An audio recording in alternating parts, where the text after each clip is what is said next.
So you want to know how to do your headliner in your Patrol. So GQ, pre-U had to press boards. These got an old school bow style. Now it's tucked under the edge, so rear wagon windows.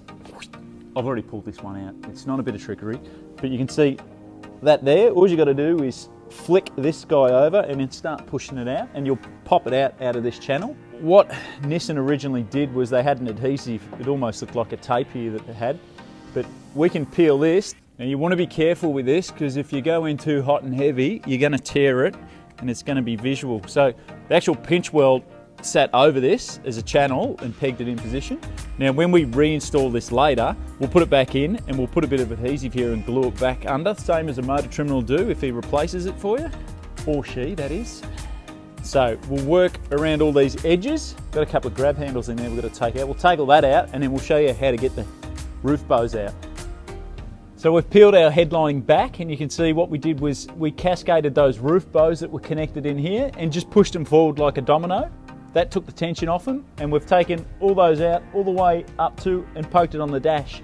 Now we didn't want to take out the front windscreen because we didn't have to. It is tucked under that edge, but in this case it's easy. Put it on there, we're right to go. Now you can see from factory what Nissan had put in here was just a cotton jute stuff, and of the age of the vehicle you can see this looks like it was adhered with just a double-sided tape, and that's past its use by date and it's started to hang down, so it's not effective as it would have been back when the car was produced. What I have noticed though is there's no dampening mat. So by dampening mat we're addressing the panel resonance, so the tin on a big roof span like this, such as a wagon. Imagine this car, you're in here and it's raining, you're driving along, you're trying to talk on the phone, forget it. You're going to have all that pinging and that noise coming off this like a cymbal. So on a big car like this, you're going to get torquing and thrusting through the structure where you'll hit a bump and it'll put a shock through the car. That shock wave will have an effect on these panels. What we're going to do is we're going to treat that with a dampening mat, where these lower edges that you can see here, or the big span areas, these are the bits that we want to concentrate on. So we're basically going to cut strips and skin the inside of the roof. I'm not interested in these hi-hat pressings because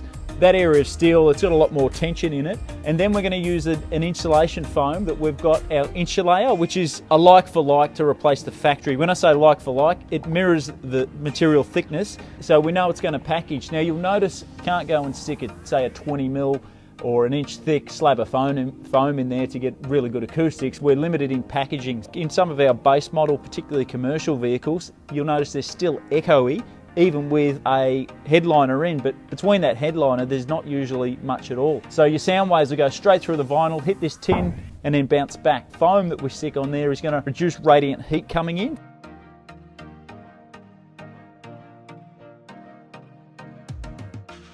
So to show you how these roof bows, you can see here, it's just like a, I don't know, 4 mil, 5 mil bit of steel rod here. We're going to peg it in the hole, poke this one in, and then we just rotate it, flip it around like that, and it sits there. It's not actually that hard, mate. So now all we need to do is we'll put some glue on the back side of these flanges. So we're just going to use some spray adhesive. We'll spray it out onto a bit of carved or a tin or anything and just brush it on, let that glue air off, and then we can just go around and pull this back out, wrap it around the edge. That'll get all the tension right on this. So we've got our trim adhesive here. Now, got a brush. Shake this up. Gonna load it up in there and then just brush around on that flange. So you want to let that air out a bit. If you try and stick it on when it's wet, it's not going to work. So it's tacky now. And just grab our headlining.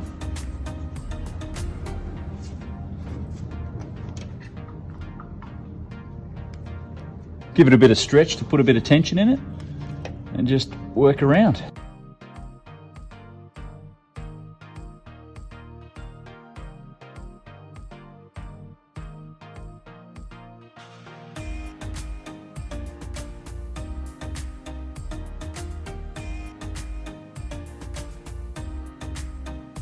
We've got our headlining back in, now we've got to put our glass back in. Now this can be a little bit overwhelming, but it's actually not that hard. Now you can see it's got a channel here. That channel there pretty much just sits into where those two inner and outer panels, they come out, go in, come out. So what you do, get some wire. I'm just using some single strand cable here. We're going to halve that cable, set it up from this side, feed that in the channel. It's easier if you've got a mate over, so get Dan around. He might be busy though because he's here helping me.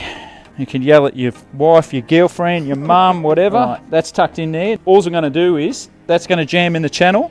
We're going to pull on each one of these wires and just, it's going to feed the rubber and it'll just fall in and suck itself in. So our top here, the bottom's fallen out. I don't mind that, but the top, watch this as we pull this, get it started and just push that guy over. And now as I chase it around here,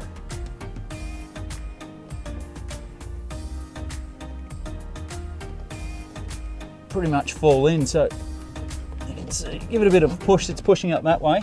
Now here, handy pry bars, that because my cord's fallen out, I'm just going to manually pull this, get back to our wire. All right, now I've got that where I want.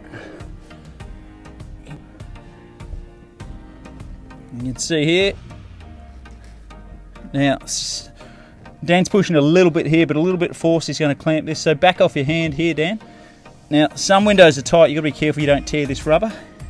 Nissan though, they've got this one sorted out for us.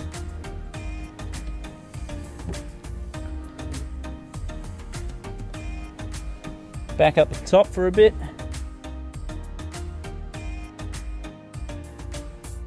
There we go, and then just give it a grab, pull it in. Push all your rubber with your thumb. You can see it's all sitting up here nice. That's it. Job done.